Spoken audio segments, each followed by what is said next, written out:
Hi, Brad. Hello. Good morning for me, evening for you.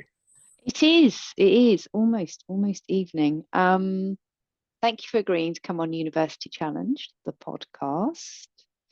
I know a little bit about you. We've spoken a couple of times before, but for the listeners today and the listeners to come, could you please share your full name and what it is that you do for a job? I can. So I'm Bradley Tipp, and I'm the Chief Growth Officer of a software company, software and systems integrator called Terawe, based Okay, over in Bellevue in Seattle. great. Okay. And just quickly, what does a chief growth officer entail? That's a very good question. So I joined this particular company because there are a few hundred people and they want to go from a few hundred to a few thousand, and they need to kind of grow in every dimension. But being a few hundred people means you don't necessarily have all the resources that a larger company would have. So my job is part sales, part marketing, part finance, part whatever the CEO tells me, frankly. Yeah. Um, but I mean, there are large companies who do have chief growth officers and they're probably more focused, but really it's being able to look across the company and to see what needs to be done and to try and combine those efforts together. That's really my role. Right. Okay. Um, so we're just going to go back in time a little bit because that's what Sure. you do today. But what are your memories of secondary school? Did you think you would be en route to becoming a chief growth officer? No. So my memories of secondary school are not particularly enjoying it. That's probably high on the list. Um, Definitely feeling that something was being done to me rather than learning. There was this kind. I probably wasn't as aware of it as I am with my own kids now, Yeah. but it's not about the learning. It's very much about the teaching, um, and wanting to leave secondary school as fast as I could. Yeah. Frankly, those are probably my abiding memories. My mum also worked there, which Ah, probably I don't think it helped or hindered things in history in hindsight, but I definitely wanted to just get out as soon as I could. did people know that your mum worked there? Did your peers Yeah, know? she was a lab tech, so Okay. most people knew her. And my mum's also pretty small and pretty fierce, so Okay. most of the kids, if they didn't know her, they found out pretty quickly. Don't cross Mrs. It's not going to end well. Um, And she had access to all the chemicals, so Yeah, you and wouldn't. she wasn't a teacher, so she could hit you. And back Yeah. in those days, Yeah. And where did you go to school? so I went to school. I grew up in Chelmsford in Essex. Yeah. I went to the Boswell's school. I was about to say high school. I'm so used to being in the US now. It wasn't a high Yeah. school, just Boswell School. Yeah. And then actually, when I left, I went to the Chelmsford College for Further Education to do my A levels, Right. um, because it was much more relaxed, and I felt I would be. I don't know. It's all interesting, kind of how you think back and versus thinking at the time. I just wanted to get out of the school, and Yeah. anything was better than where I was. And honestly, I don't think there were a lot of. I suppose I could have gone. There was a polytech, not a polytech. There was another college in town, but that was the one I chose. It seemed better. And what did you when you left secondary school, um, were you like did you leave with a brace of brilliant results or did you So I, I suspect my teachers. I could probably go back and read my reports, but they probably would have written should have done better. I yeah, got all my O levels, but I got what did I get? I think I got an A or a couple of A's, and then two B's and five C's, okay. and and so I did perfectly respectably, Yeah. but and looking at my own children now, they're exactly like me. It's like minimum effort, like Yeah. minimum bar. If that's the bar I've got, if a C is the bar I've got to cross, that'll be Yeah. fine for me. Yeah. I don't need an A. I Okay. got an A in the subject that I was interested in, which was technical drawing. That was the one I just enjoyed. Yeah. So I got Great. an A because I enjoyed it. Yeah. And what did you choose to study at college? All the wrong things, actually. Okay. I chose maths, physics, and computer science. Which the computing was quite interesting. The maths and physics I did because at the time I thought I had an engineering angle that I wanted to go down, but I probably should have done something different. I probably should have done economics, history, and geography in Right. hindsight. Okay. But for all the right reasons, I made all the wrong choices. I think the computing worked out okay, but the Yeah. other two were just a slog, frankly. Okay. And when you did your A levels, was there any expectation or suggestion that you would go on to uni? What was your plan, and what did your parents and teachers think? So, so I think I didn't want to go on to uni. I'd had enough of education by Yeah. that. Um, I've had enough of someone doing stuff to me. I was like, Yeah. no. I had no plan to go to uni. My parents hadn't gone to uni, so they were very open to, well, I guess you'll just have to get a job then. Yeah. Um, so I think, you know, all in all, I wasn't under any pressure to do anything apart from find gainful employment. Yeah. And I had friends of mine who were going on to uni, but they were all doing, like microbiology or Mhm. weird things that didn't seem to be like, wow, you're interested in that? And they were like, no, but I can go to university. And that never kind of made sense to me. No. So, yes. And did you enjoy college out of interest? Did you have fun? I had a lot. I probably had too much fun Yeah. in reality. I loved the fact that it was a very free. It was like you're going to succeed or fail based on what you do. The teachers are not there to haul your backside out of problems. Yeah. So I did enjoy it. I had a great 2 years, but I think, as I said, I was probably doing two of the wrong courses, which didn't Mm. engender me to doing as well as I should. And the Yeah. computing I enjoyed, and I did reasonably well at that. But I did enjoy it, and I think I enjoyed the freedom versus school that I had there. Yeah. And you gave me a little, I had a flashback to, I remember being told you could call the teachers or lecturers by their first names. That was a Yes, revelation. yes, human beings, Yeah. not not like your parents. Yeah. It's Um, it's a different environment. it is, yeah. And I think from what I hear, what I know, that you don't get that at sixth form within a school, as I understand it. I think the I teachers are think you're still right. Mr. or Miss. Well, you know them Um, all. You're not suddenly going to start calling them a different. They would be weird. yeah, it was. Um, so what was your first job then? You left college and Well, did I left college. I went travelling actually. ah, nice. I ducked off to Israel for a few months and then Yeah, worked my way back yeah, um, through Europe and came home with a very long beard, much longer than my beard is today. Actually, very yeah. long beard, very long hair, which I know as a bald man that's hard to appreciate. But my dad said I came home looking a little like Jesus, which is I'm not sure that was a compliment. Um, Uh, then had you had a revelation? I need to know a little bit no, about this no, traveling. but Right. I had a really good time, and my plan was actually just to get a job Mm. and to put some money away and then go traveling again. Ah, Um, and I came back. I was doing 3 part-time jobs, and then my brother was working at BP. Interestingly, yeah, you mentioned earlier, yeah. and he got me a job, or well, his old boss was looking for people, and I was like, I was like, I'll do anything. So I joined BP basically as a filing clerk. Yeah.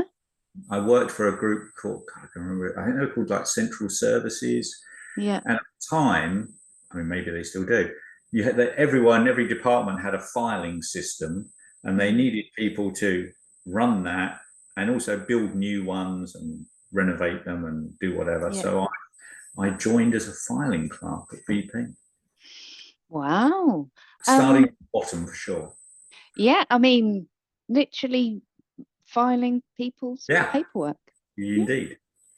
Um, One thing I'm curious about is, what do you feel that you gained or learned from the time you spent traveling? That's a good question. I was always quite so I went traveling on my own, and I was always reasonably independent. And so I'll give you an example. When I flew to Israel, the flight I was on, which is obviously the cheapest flight I could get, Yeah. was mainly full of people who were going off to kibbutzes. Yeah. And they were all on these organized, they knew where they were going. Someone was meeting at the airport. They were going for so many weeks and they were going to come home. And I had a one-way ticket and the address of the kibbutz office in Tel Aviv, which I was going to go to, which turned out to be wrong, by the way. So when I got off the plane, 98% of the plane were picked up and went, and there was me and two other people left at the airport, and it was like 4 a.m, so there was no buses, and we were all hanging about, so we got chatting to each other. It turned out one of them did have the right address. Yeah. So I ended up in the right place. Didn't go to a kibbutz, that's another story. But I was always pretty, that didn't worry me. And I think it reinforced that piece of, you know what, the world's a pretty decent place.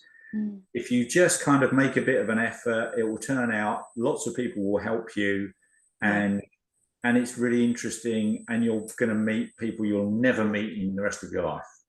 And I think that's my experience of traveling. I met all of these people who, I think about, how would I meet those? If I was going on holiday today, you couldn't possibly, you wouldn't have the same experience. So I think it gave me a little insight into not being afraid to throw yourself into an environment that you didn't know.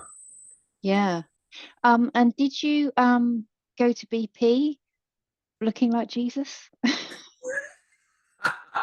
No, my Jesus look lasted about 2 days. I think when I got home, and I was sent to the barber who tidied me up.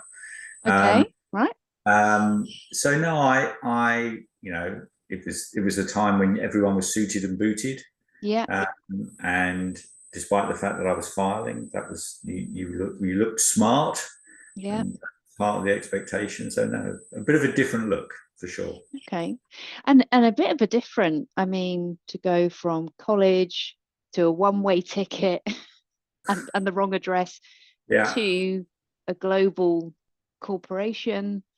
What happened from there? So you're in at the bottom floor. So it was, I mean, it was a really interesting, I think there were lots of things that I learned along the way. So the first was, I was put in a group where there were like 10 of us in an office, all servicing different floors in Britannic House, which was the head office. And very quickly I worked out that I was not the same as the people I was working with. Okay. Like they were like, some of them had been doing this job for years and years. And there was just a bit of a lack of them wanting to get on or just experience new things or just try something different. They were very much like, we're in our channel, we're doing this. So that was interesting for me. I can remember thinking, wow, this is interesting. And then just the realization perhaps that, I've got a group of people here. And one of the things we did was file telexes that came in. Yeah. And so the telex would come in, and it always had, where for BP shipping a lot of the time, for where the ship was. Yeah. And I would just pick the telex up, and it would be a capital city or a port city, and I would know which country that was in. And my colleagues who'd worked there sometimes for years just didn't know where that. And I was like, how do you not know Yeah. where this place is? So there Yeah. was this kind of very quickly this understanding that this is interesting. And then at the same time, some of the groups I worked with, in talking to the people who were running those teams, like I did a lot of work for shipping and for finance and for oil, like they could see that they could use me for other things. So I was starting to get pulled into other roles outside of that. And I think that started to make me realize, oh, this is interesting. There's other roles here that I could step into, and people seem to want to pull me into that. Yeah. And it's just interesting in hindsight thinking about it. And one thing we should do now, I worked in a freight company for a few years, so I know about telex machines. We Yes. should explain what a telex is, just in case. Yes. So telex is the system. You can think of it as like pre-email. It was like electronic messages that were sent between machines, and the difference was that rather than making a phone call, you typed in your message at one end, and electronically it was transmitted to another machine at the other end and spat out, and someone read this telex and either just filed it or acted upon it and sent another telex back. So a little like one-to-one, point-to-point email. You had to know the number you were going to and back from. You couldn't just there was no addressing system in there. You weren't Brad at bp.com. You were a phone number. And you put on who it was going to in the telex, and you hoped it went to the right one, frankly. Well, I can still remember the noise that machines used to make when it's printing out. Away. Yeah. What's the role that kind of stands out for you most that came next after that? You found your feet in BP, realized you've got other capabilities beyond filing. Yes. Well, the next role, was pretty pivotal for most of the rest of my life. Was my brother had gone to work in their IT group, running as a systems operator, running their mainframes, and they had availability, and I was deemed worthy of that. So I went to work for their, I'm trying to think what it was called. Again, it was like a central services team. So we ran the mainframes for BP Oil and for BP Exploration. And I was a mainframe operator, which at the beginning means you're a tape monkey.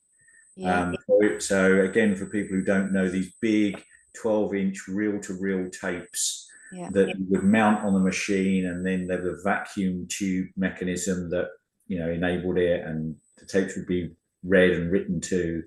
And the mainframe programs would request different tapes at different times. So you were basically just swapping tapes half the night or half the day, depending on what shift you were on. And then from that, it was like, hey, there's this operating system that runs, and learning about how that worked, being sent on, IBM, VM courses and MVS courses and stuff like that.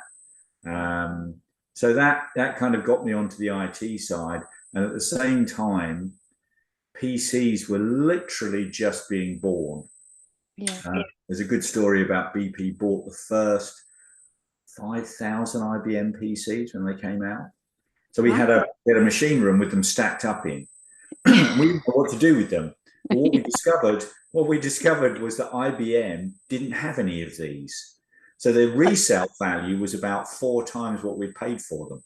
Wow. There's this whole grey market for these things. So every now and again, someone from Merrill Lynch or one of the big finance companies would turn up at our back door to collect 10 of them.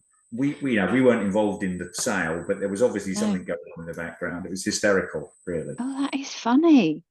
Yeah. So you're kind of there at the birth of the PC in the workplace. Yeah. So you moved out of oil and gas at some point. What prompted you to switch industries? Again, this probably says more about me than anything else.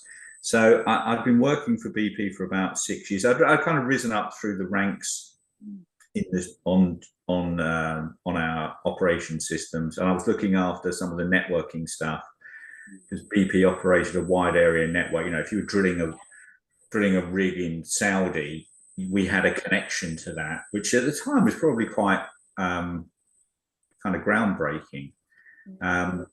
And then, you know, I think I would have been happy to keep going and getting on and doing something else, but I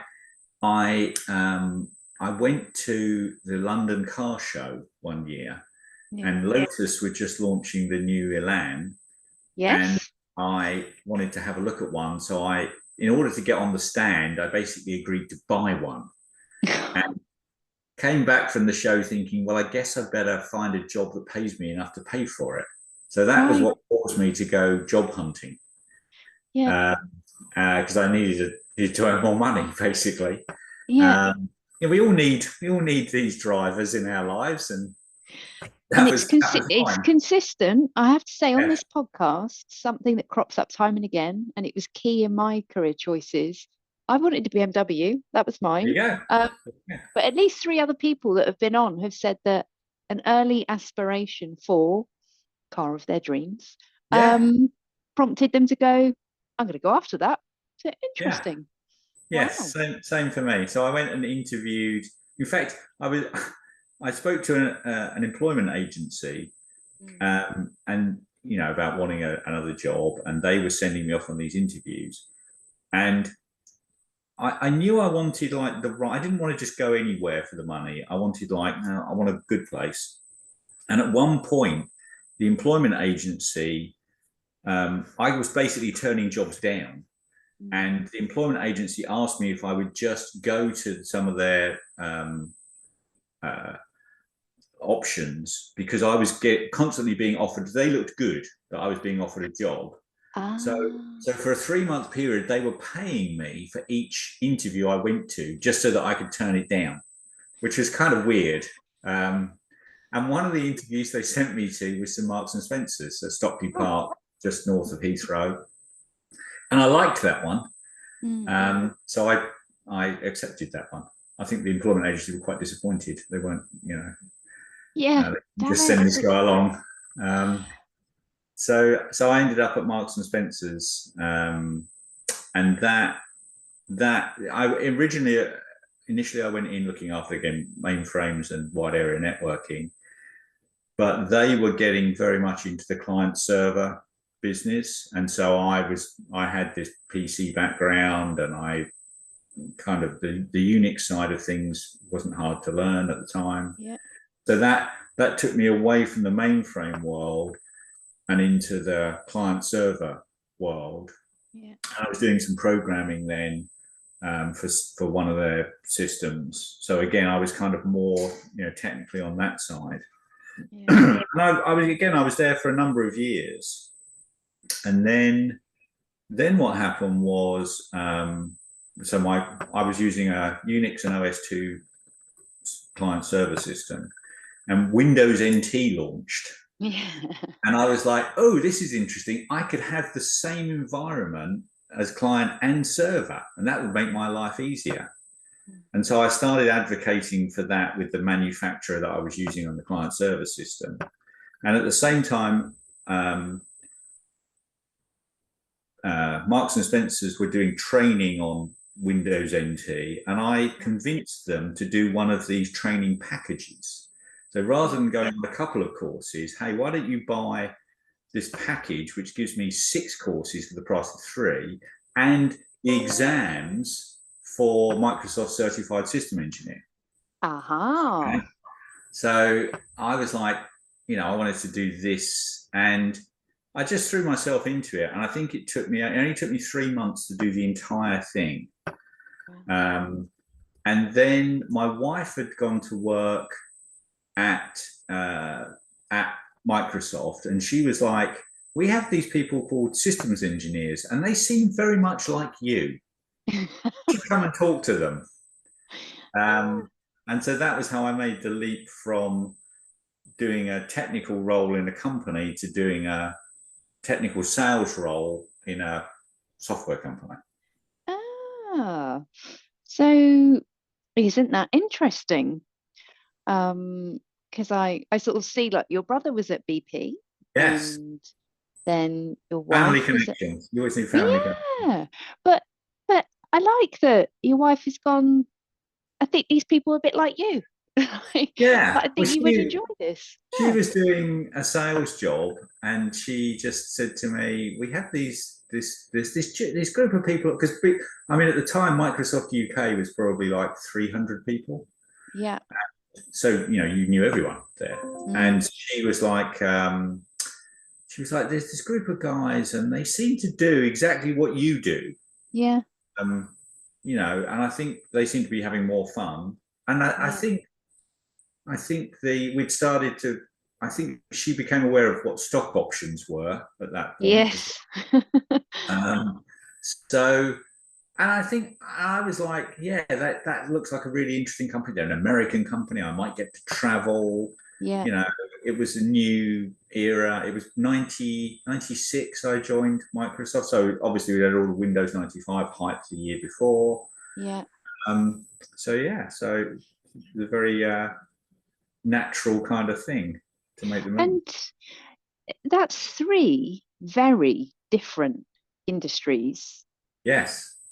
What did you observe culturally out of interest? Uh, I think it's so interesting. So BP was a long established company. They were Mm, probably around their height when I was there. Um, Fantastic systems, fantastic staff development.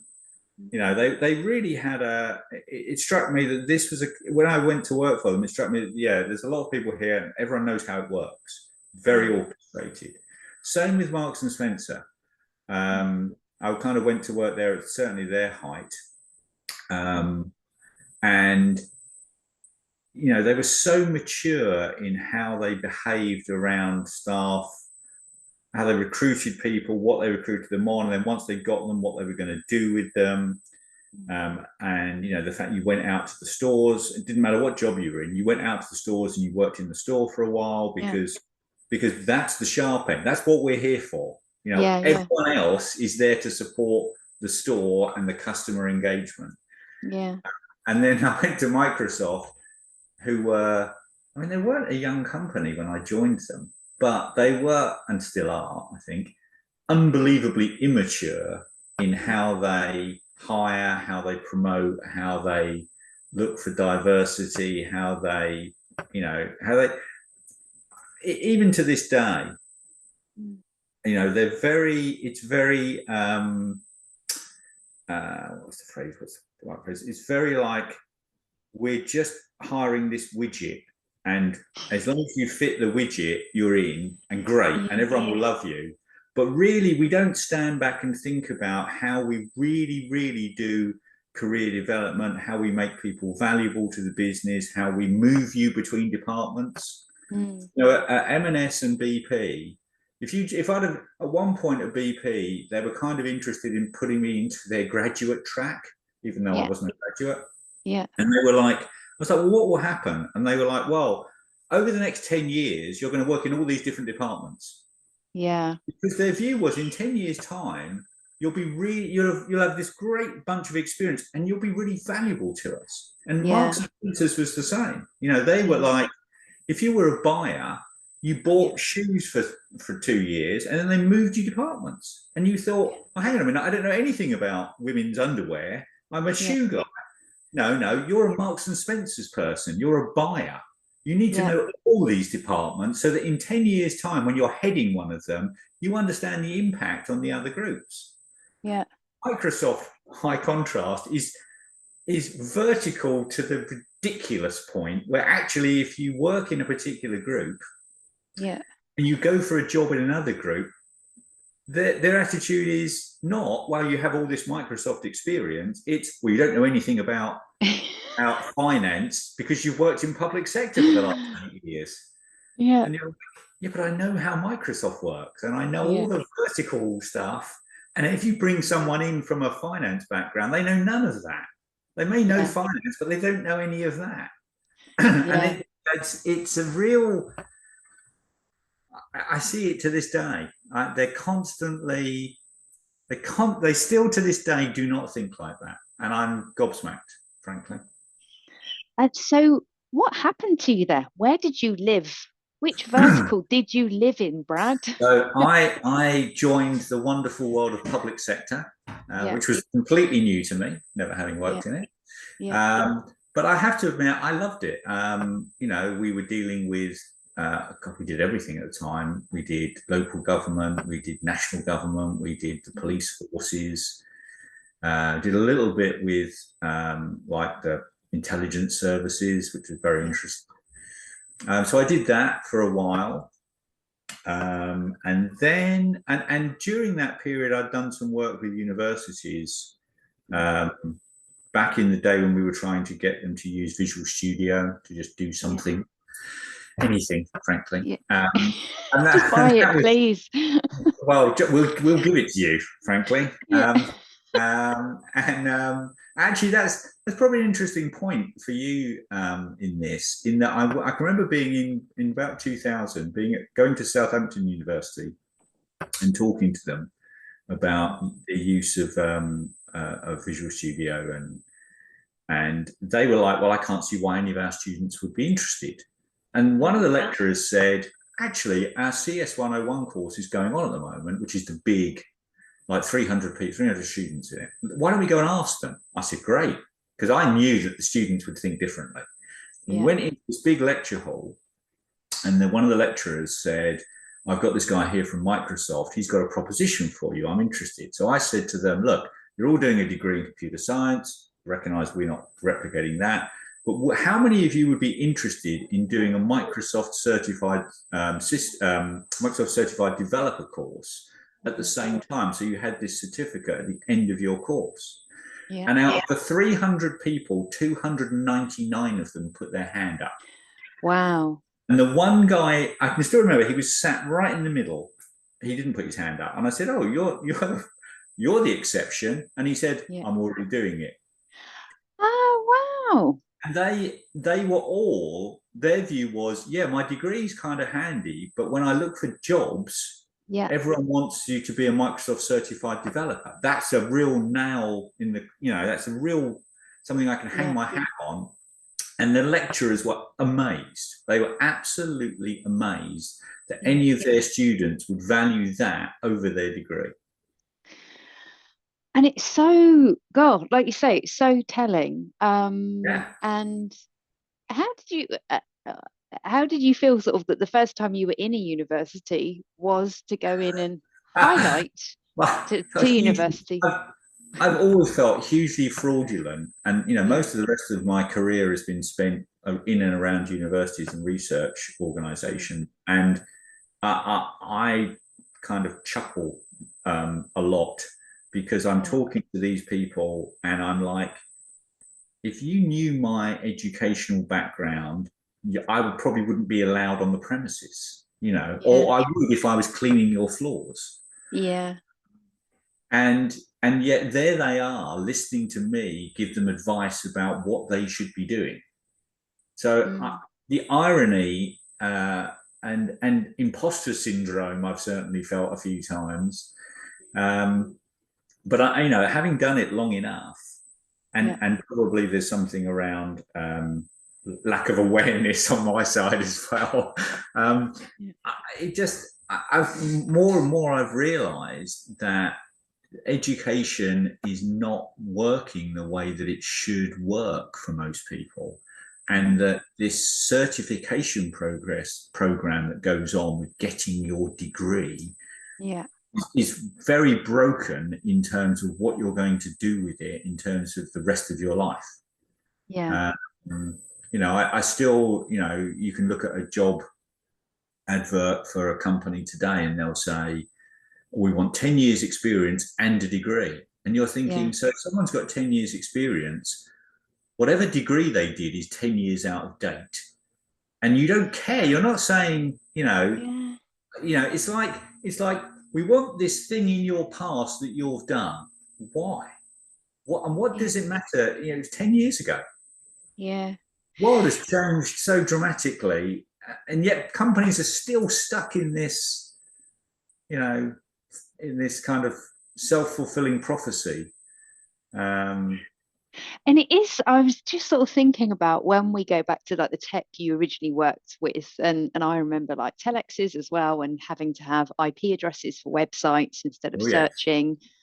And like you say, what has happened in the past 10 years, certainly past 20 years, you can't cover that. That wouldn't be part of the curriculum.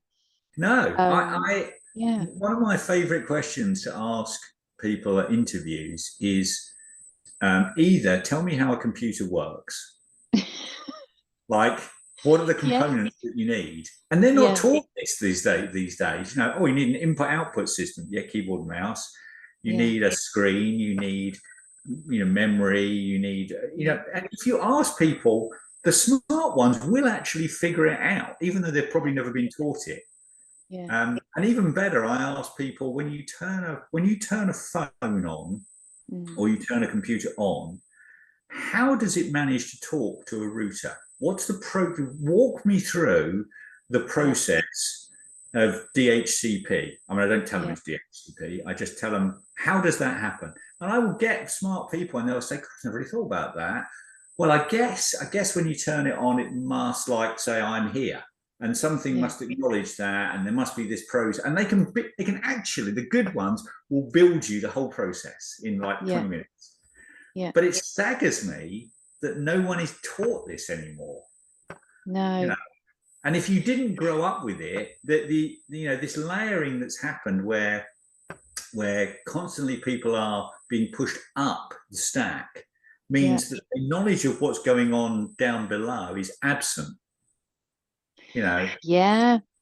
It's a bit like, and I'm just going to plug my computer in, which I thought was plugged in. God, don't ask me how a computer works. The cable is hanging out.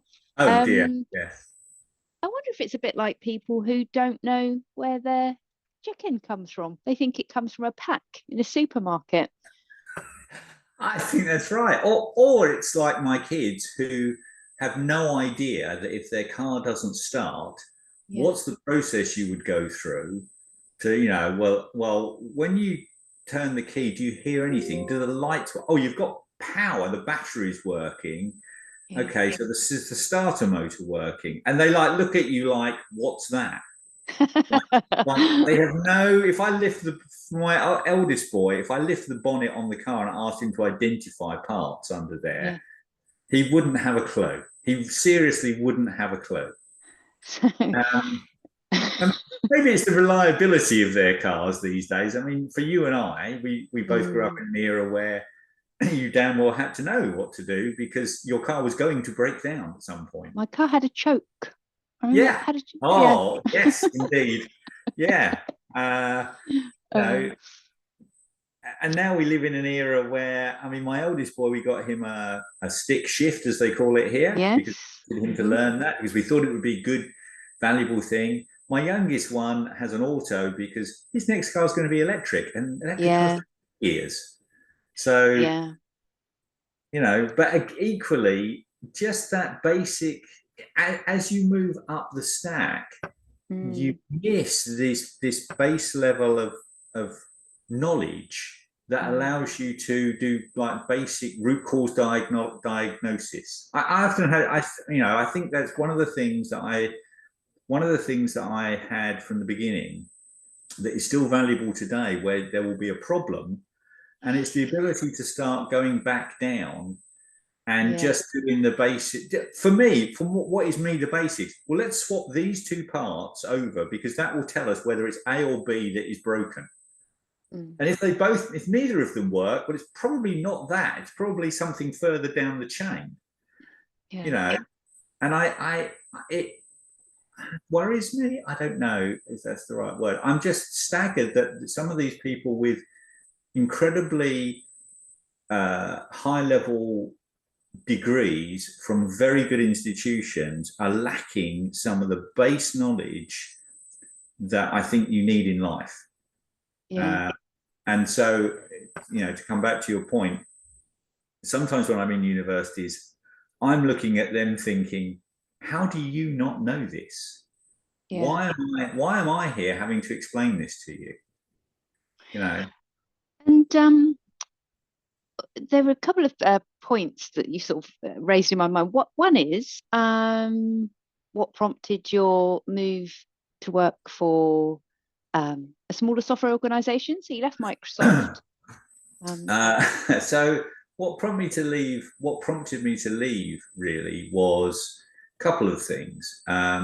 One, Microsoft has this mechanism where when you hit 55 and you leave, you can take your unvested stock options with you if you're in the event. I did not know So that. Right. I had just hit 55. So Yeah. your finance people will tell you you should leave. Yeah. Um, because you can go somewhere else who will give you different incentives. Yeah. And the other was that there'd been a change of management and emphasis in Microsoft. And I think I'm being judiciously polite. I think my new manager and I did not see eye to eye. And I came to the conclusion that I could probably change his opinion of me, but I didn't want to. Yeah. I thought, you know what, if the company's employed this kind of person, they obviously have their reasons for doing that. But it's, it's my choice. And so, I chose to go.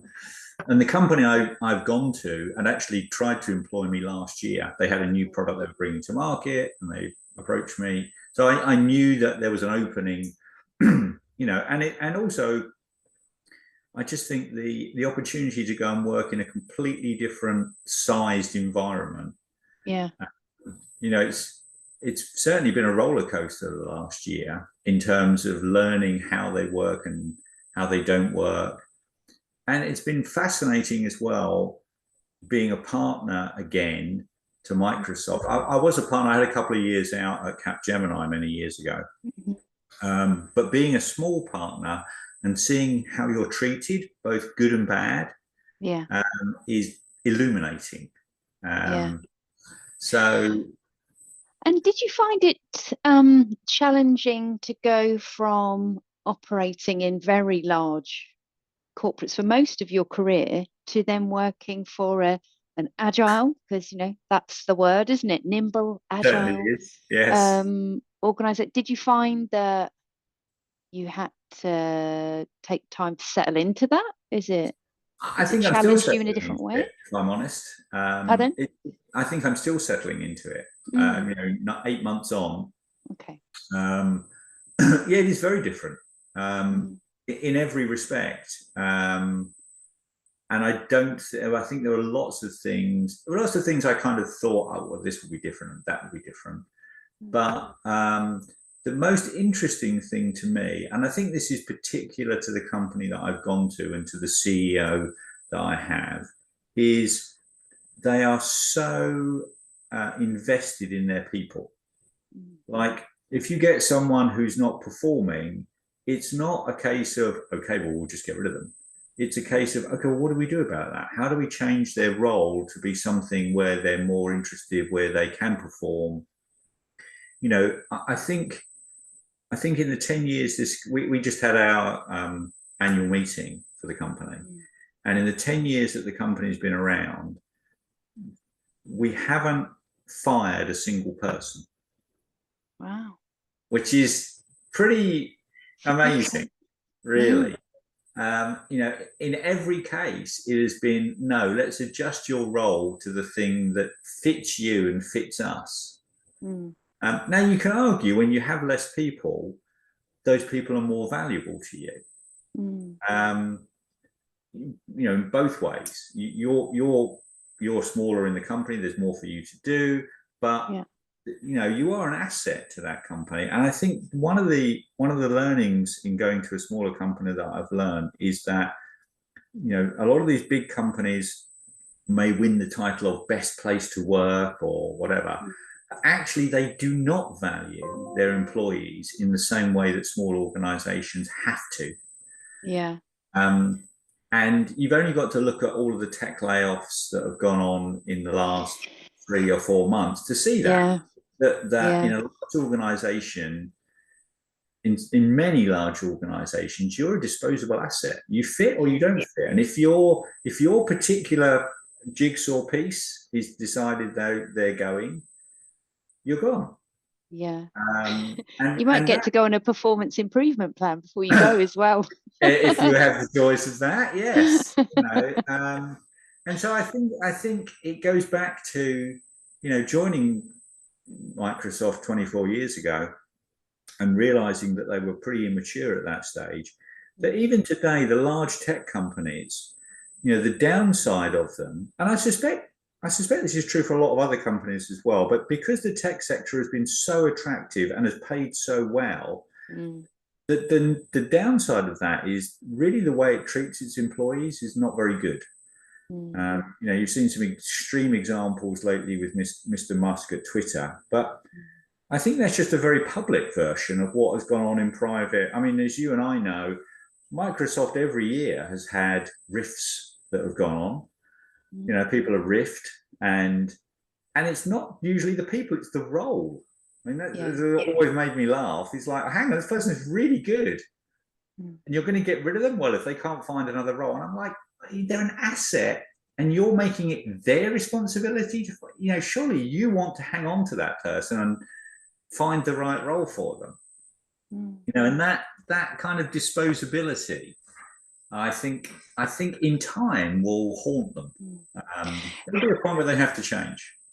And what I kind of take from some of what you said, I was thinking about what you said about when you were at school, when you said they were just like doing something to me.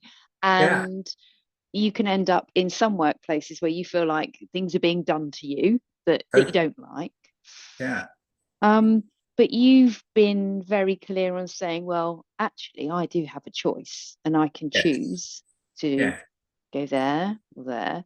Um, how do your experiences inform your approach and attitudes to your children?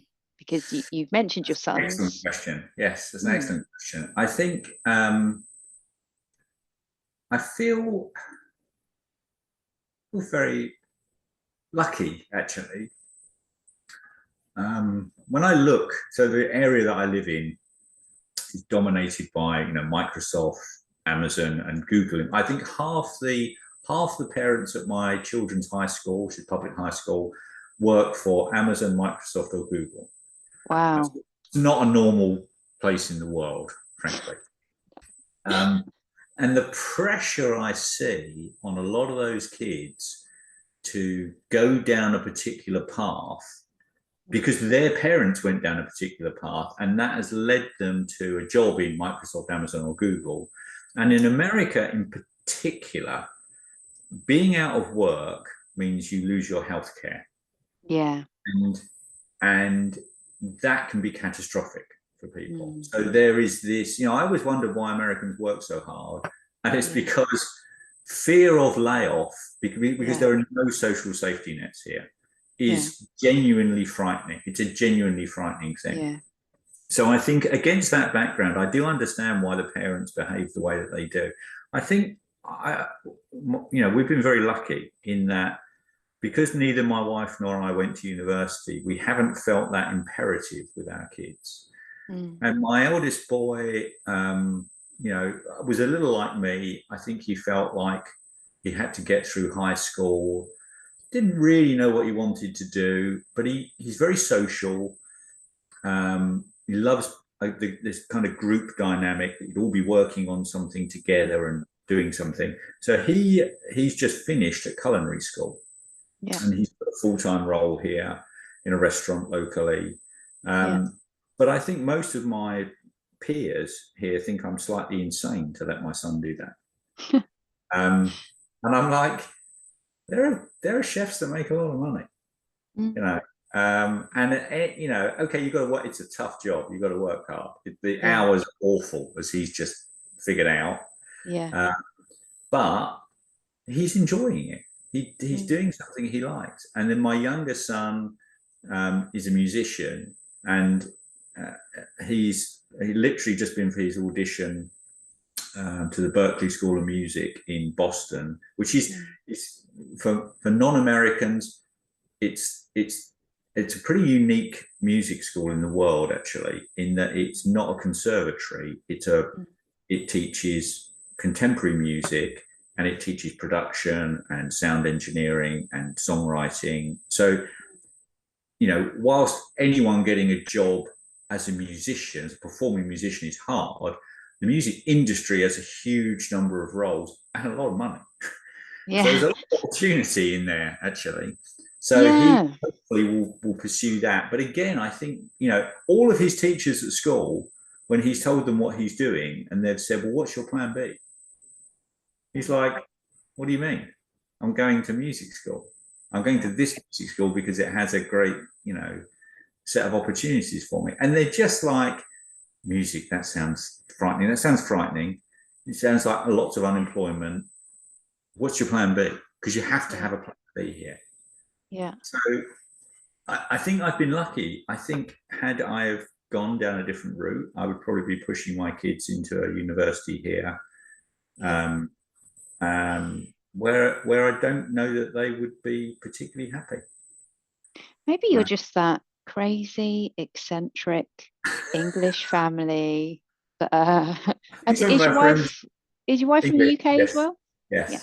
So I do think many of our friends look at us like that. But equally, my older son has many of his friends went to uni, and they did their first year, and then they're kind of like, I don't think this is for me, and they're kind of like, now they're back doing some college work or some, and you can see them just. I mean, it was a revelation to me to learn that the average length of time people spend in university here is like 5 years, because most of them don't get through the course on time.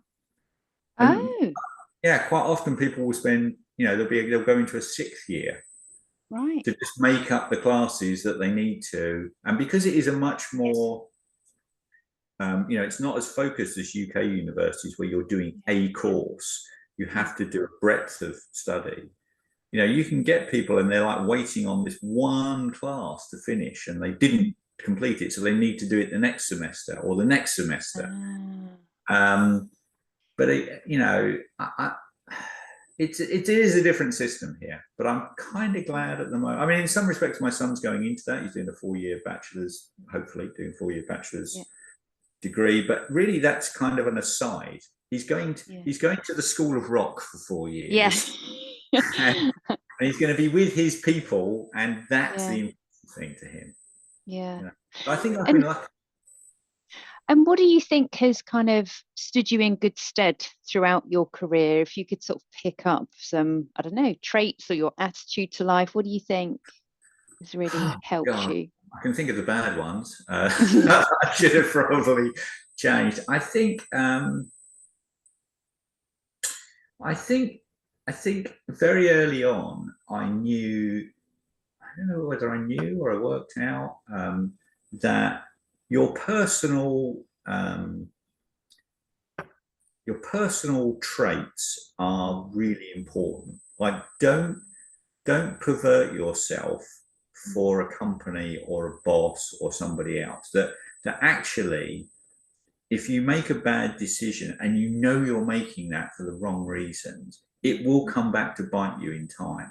You're better to dig your heels in and be unpopular, but right. Yeah. And even if the company, gets rid of you because of that, you'll have your integrity. Yeah. And I think that kind of, I'm fairly sure there are times I took that too far, probably didn't help my career. But when I look back, I think that your people today would talk about your personal brand.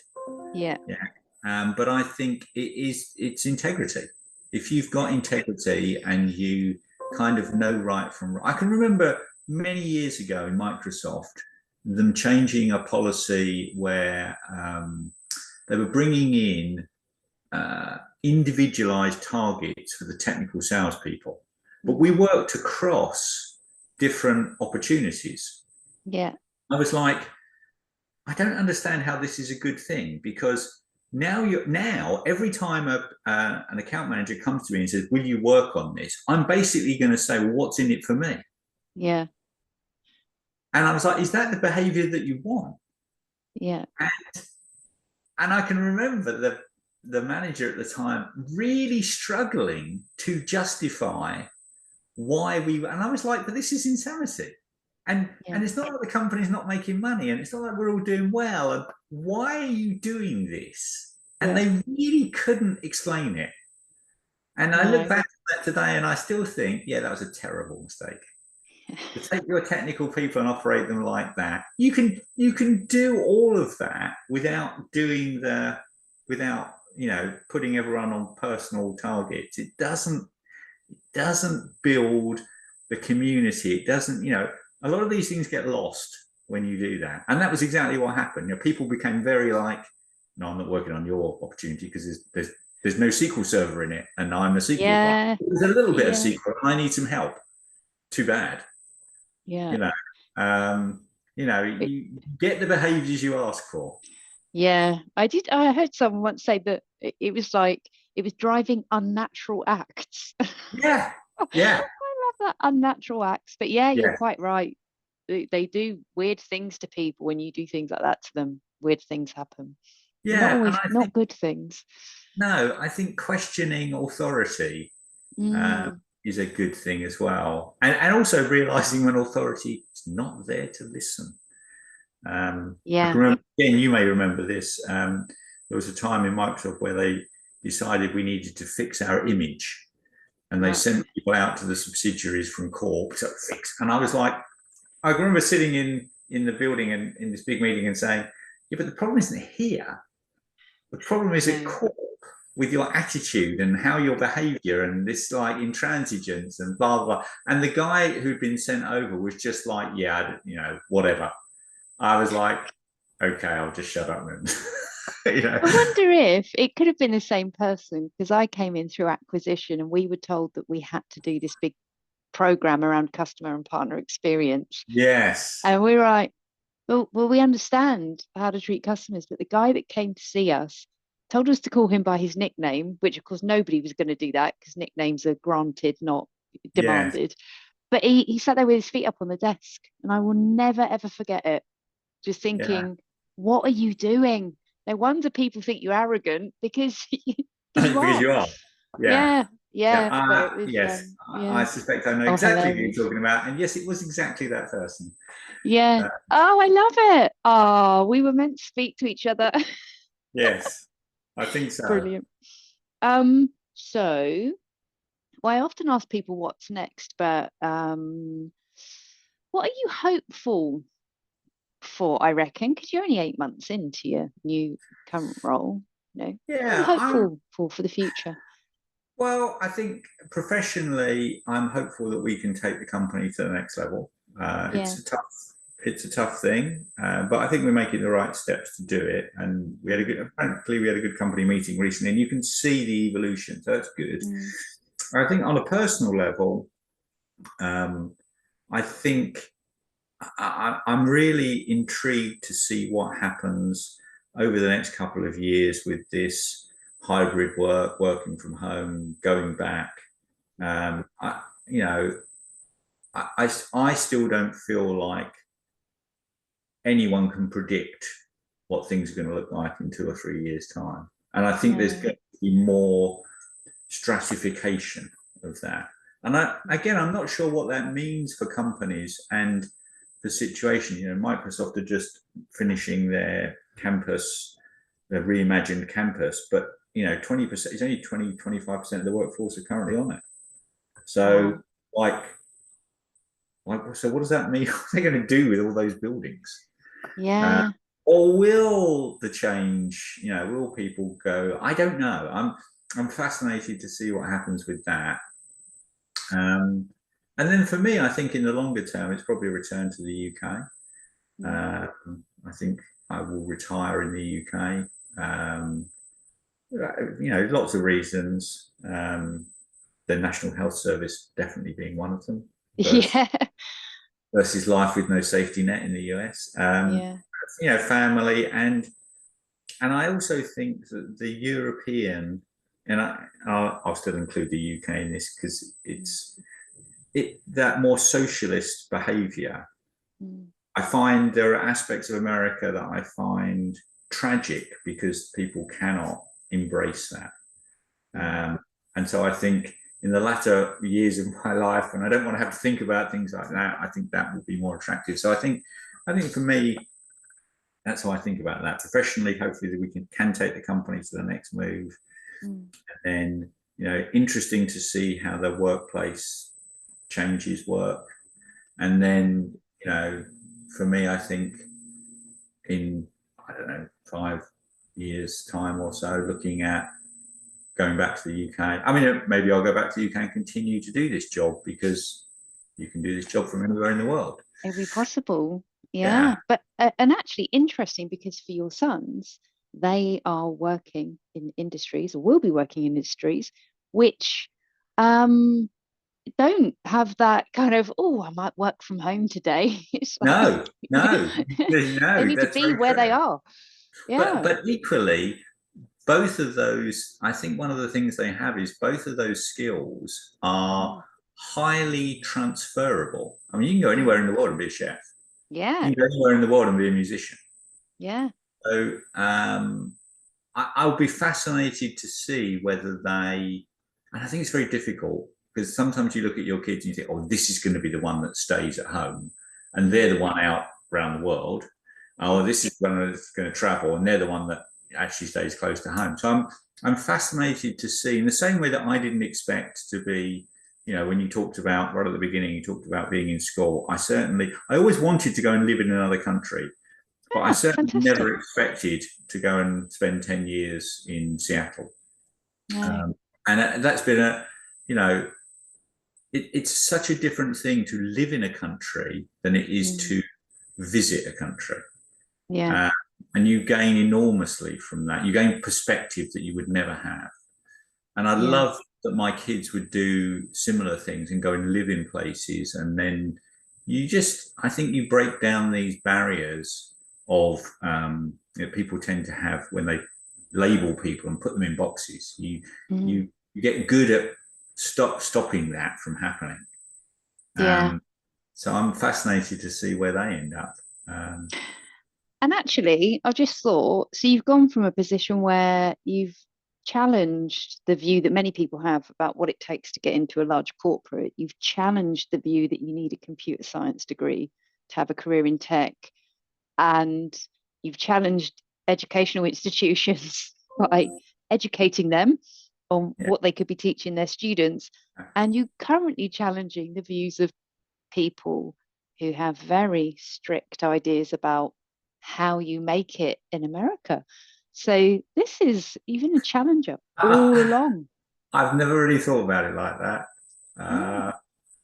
I think my wife would probably say I'm just pig-headed, but but I'll take the challenger mentality, because that sounds much better on my CV, frankly. I think a lot of people live in fear all the time, and they're frightened of doing things. And I think you have to unshackle yourself from that. I say that, though, as someone who grew up in the UK with a lot of safety nets. I can see why in the US that's so much harder to do. Unless you come from a background of privilege, your ability to I'm going to go off and do this. You can see people like you really are going to end up on the streets. And I think, again, the benefit of living here is being able to understand the way that many Americans think and why they think like that. And you may not agree with it, but the important thing is, okay, I get it. I get why people think like this. I get why it's so hard to behave like that. So, look, if you think I've been a challenger, that's been built on the foundation of a country that does invest in the right thing to allow people to take gambles. There's a lot of there's a lot of UK people here working. Mhm. And I think a lot of them have got here because of that mentality. Hey, I'll go take this gamble because it's not that big a gamble. Yeah. Whereas I think for many Americans, it's a far bigger roll of the dice, Yeah. which is a sad thing for a country with such an entrepreneurial spirit. Yeah. Entrepreneur. Yes. My kids Yeah. have been calling it. I was like, you're watching too much TikTok. Yeah. Um, Very true. oh, well, it's been just absolute pleasure to talk to you, Brad. Thank you for being so honest and sharing so much of your time with me. I appreciate it. I always love talking about myself, as my will tell you. So it's more than a pleasure to do that, and it's also made me think about a lot of things. I shall certainly go away from this rethinking a bit of my history. So thank you for the opportunity to do that. Lovely. Thanks, Brad.